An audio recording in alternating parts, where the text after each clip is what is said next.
Good morning again, and welcome to Word of Faith Response. And thank you so much again for tuning in with us. We have been sharing with you about the things that God's done in our hearts at the Word of Faith Fellowship. You've been hearing from Word of Faith members from all over different places and different backgrounds. And the one common thing you've been hearing is that Jesus Christ has touched our hearts. And today I have some great friends of mine. I have Andy Karras and Billy Karras. They're brothers, and they moved here to the Word of Faith Fellowship in 1988, all the way from Indiana, near Chicago area, and they are builders, carpenters in this county. But before they moved here, going way back before 1988, their lives were really in a very serious state. They had a lot of problems going on in their lives, and you are going to hear about a very powerful transformation when God came to them and how God delivered them and set them free.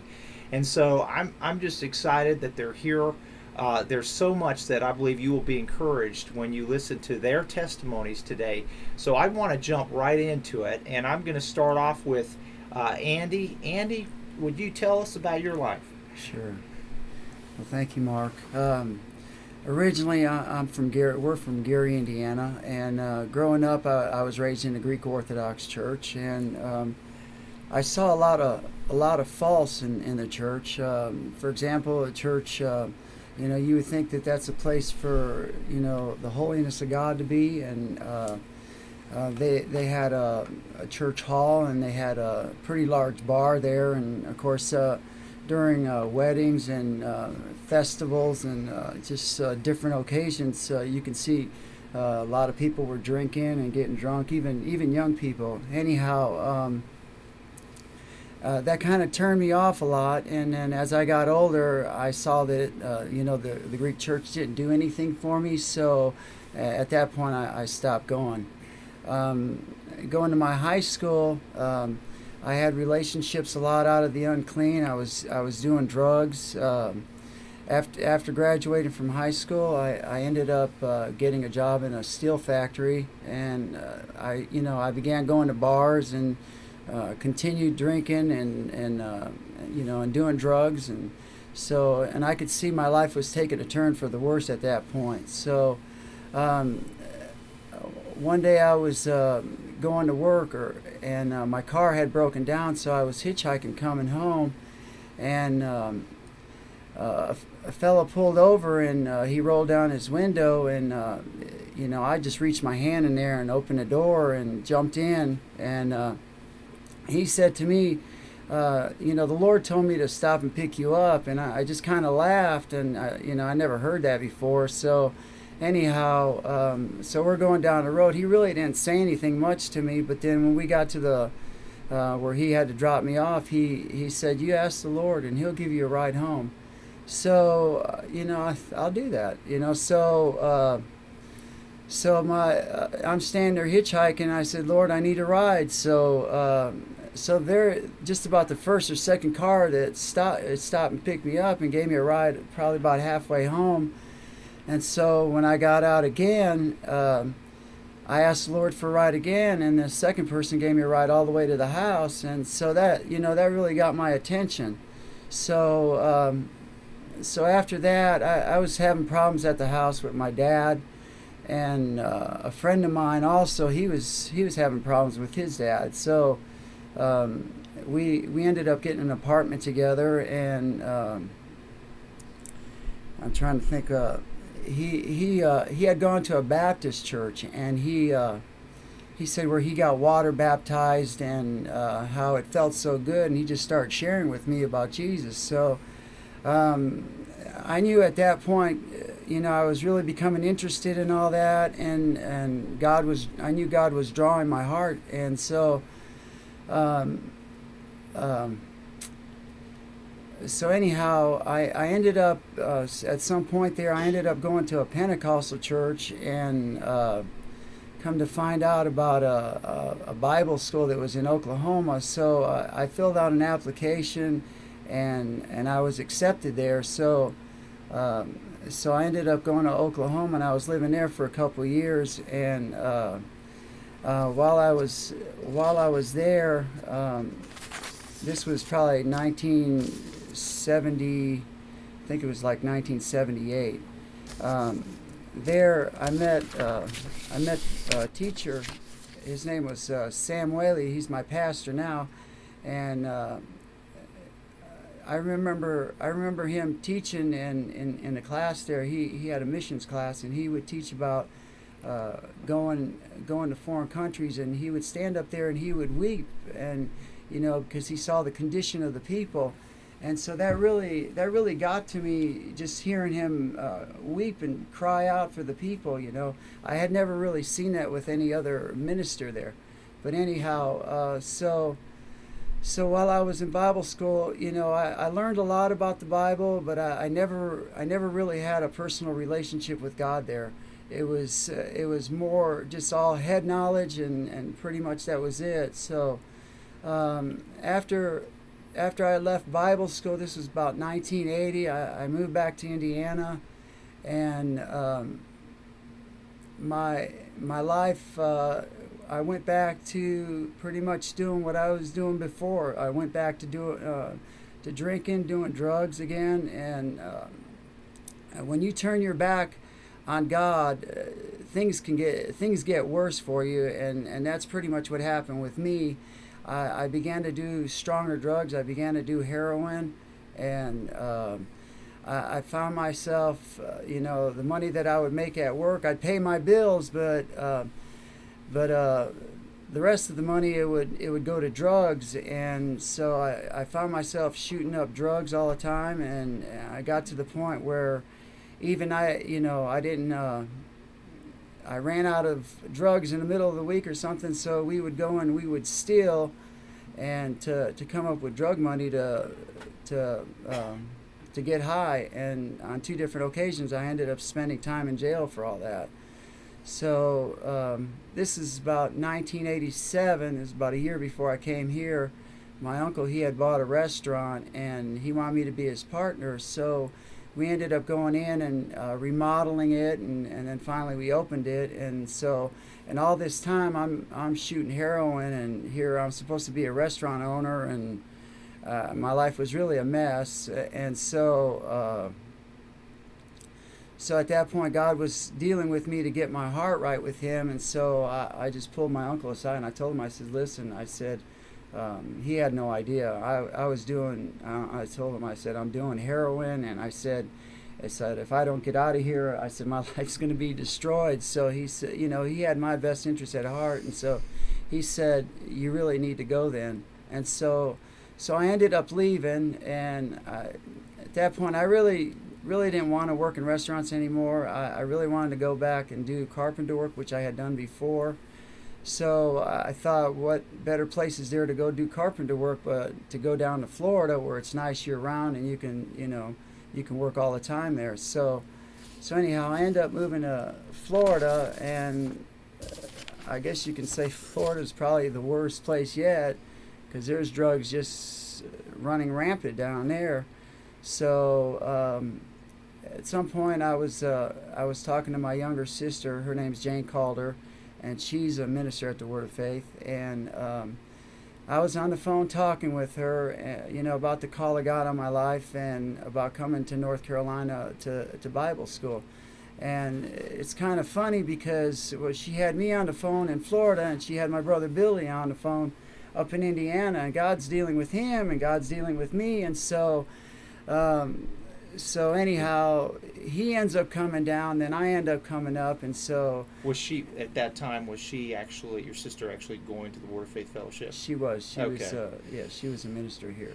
Yeah, this was we're talking 1988 now. So so now this is the second time I'm going to Bible school, and God spoke to me pretty loud, and He told me that this was my last stop here. If I didn't submit my heart and do the will of God this time, my life would be over with. So anyhow, I was like Jonah. Jonah, he ran from the call of God on his life, and finally he submitted I submitted my heart. I don't know to what extent Jonah submitted his heart, but anyhow,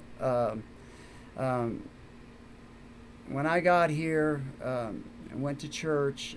I could see people were crying out to God, and I knew that's what I needed, and I knew this was the place that I needed to be. So I started going to Bible school, and of course I got major deliverance. People prayed for me.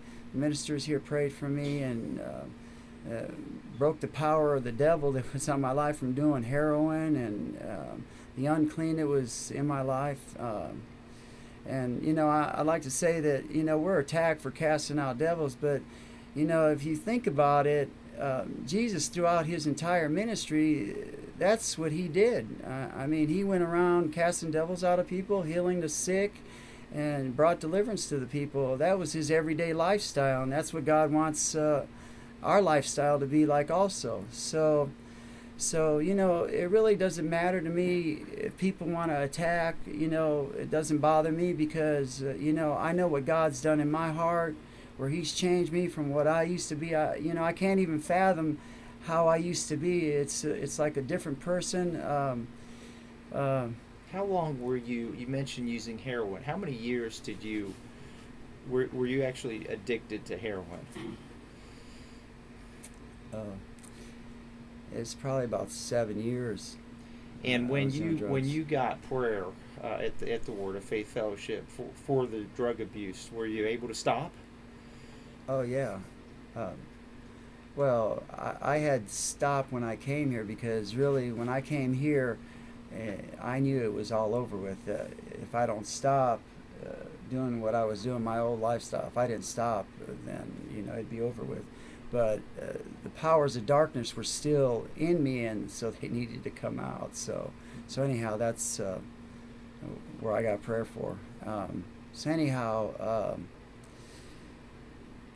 God, since he's given me a beautiful wife and my daughter, and they're listening right now. Hi, Paige. And so and give me a beautiful home, and God did all this for me, just by me submitting my heart to him and wanting to do the will of God, and quite frankly, he'll do that just for anybody. He's not a respecter of persons. Another thing I like to say is my pastor, Jane Whaley, I call her mom. She's the most sweetest lady. She's the most loving person you'll ever want to meet. She'll do whatever. She'll bend over backwards to help you. She's laid down her life for me and my family time and time again. So anyhow, I can just say I'm very grateful for what God's done in my life, and I'm very honored to be a part of this ministry. God called me from Indiana, called my wife from California, and brought us here, and we're both honored to be a part of this ministry at the Word of Faith. So thank you. Thank you very much, Andy. And so we're going to hear from his younger brother, Billy, who also came here in 1988. So, Billy, let's hear from you.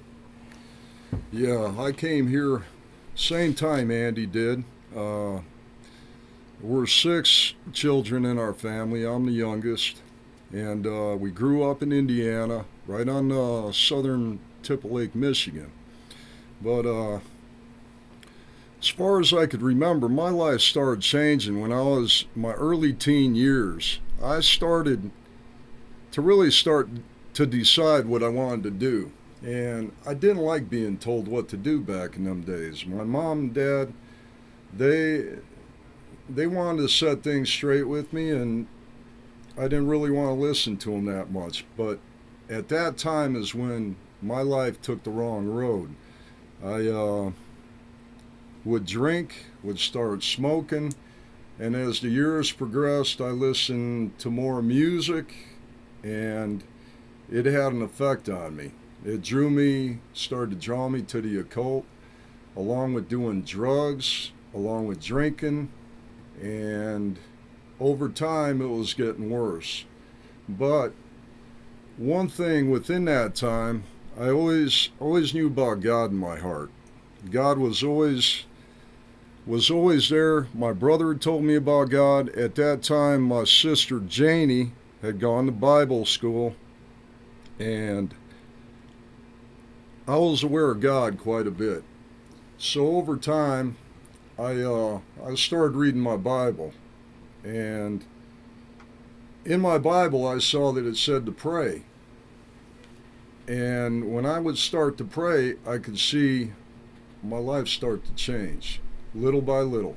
Now, even though I was doing drugs, even though I was still listening to music, my life, on the other hand, was still changing. And I could see I was doing that less and less. And the more time that went on, the more time I wanted to read my Bible and serve God. So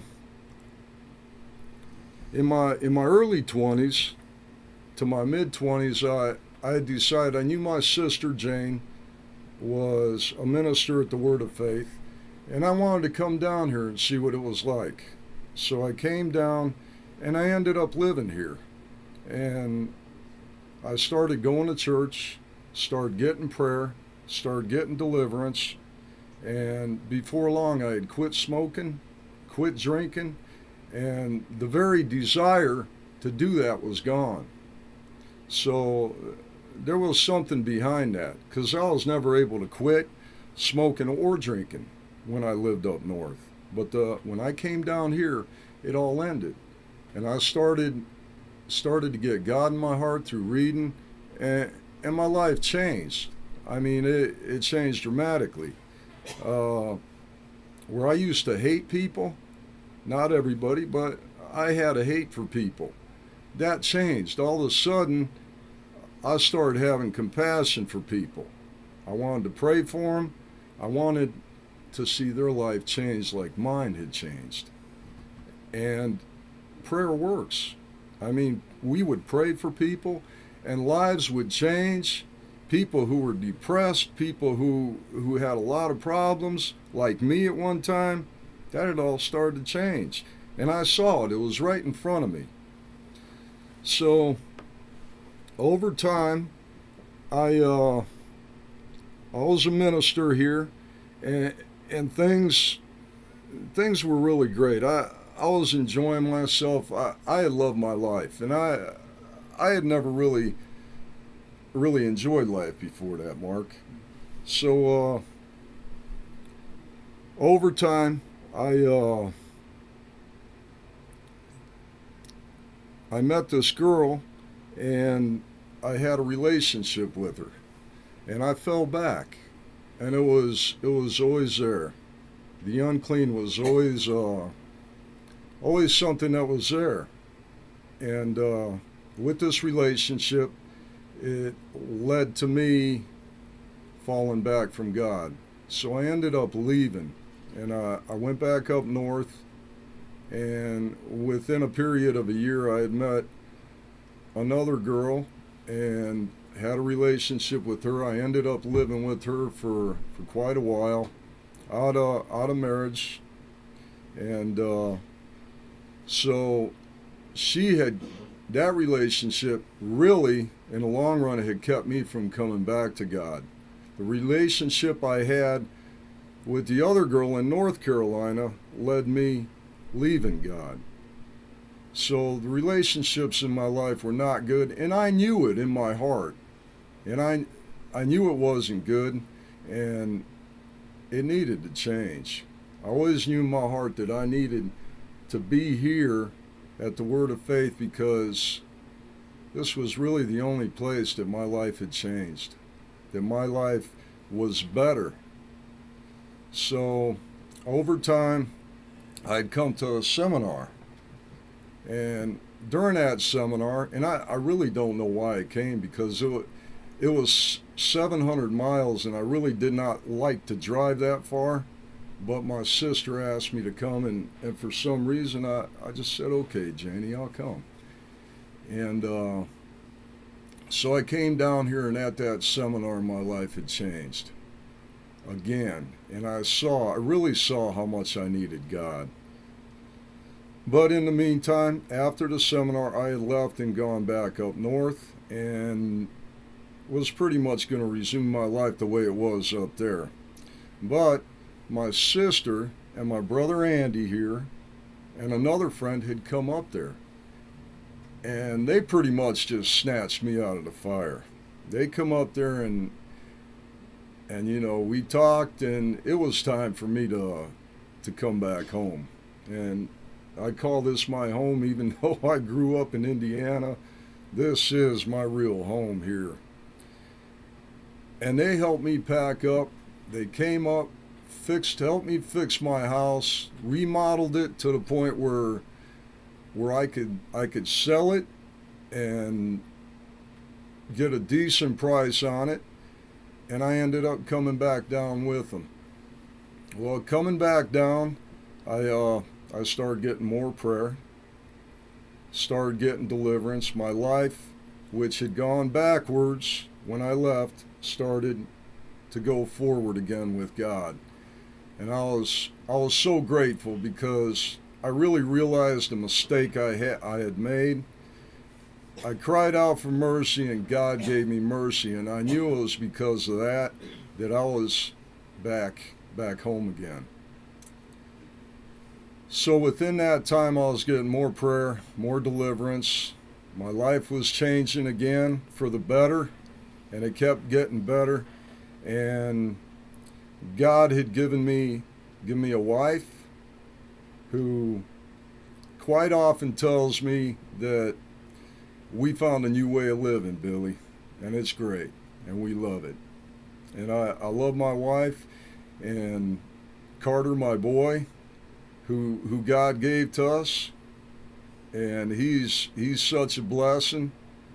And God even allowed me to build my own house. I mean, from the time I was a little boy, I always wanted to build a house, and I was able to do that here.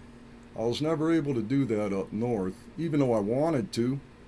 But when I came down here and I got into God's will, everything started to fall into place. It was amazing.